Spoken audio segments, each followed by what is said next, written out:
We're very glad to be here, and we hope you're glad to be here too. My name's David Biderman.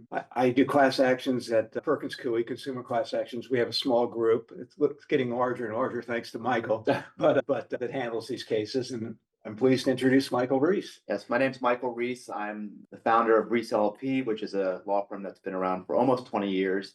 We focus on class actions, particularly in food space, and it's my pleasure and honor to be working with David on this presentation. We first met, I think, over 15 years ago. We've been opposing counsel on several cases, food cases. More than we'd like to be. More than we'd like to be.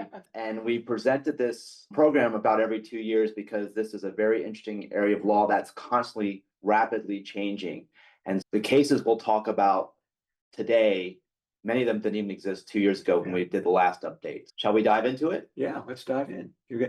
Okay.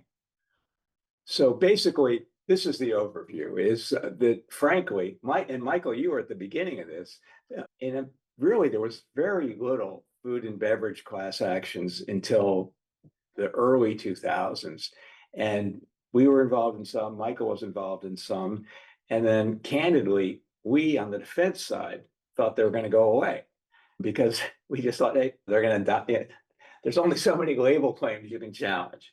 But nonetheless, the creativity of Michael's side of the bar has resulted in basically an uptick. So there's really about 300 or so a year filed. And the one thing that's important to note, and Michael, you probably could elaborate on this, for every case that's actually filed, there have got to be at least 10 claim letters that never result in a case being filed because they're settled out of court before there's a lawsuit filed. And those claim letters continue to come in, and those have to be dealt with too. So I would suspect the number of actual claims would be thousands. Yeah, I would agree with that. So if you look at this chart, in 2008, there were 19 food-related or beverage-related class actions brought. In fact, I think that's the year my firm brought a case involving vitamin water. Oh, yeah. And the allegations were that it was portraying itself as healthy when it actually wasn't because it had fairly high levels of sugar.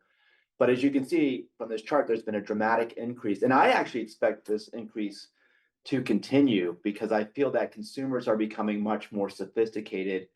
And the current presidential administration is really focused on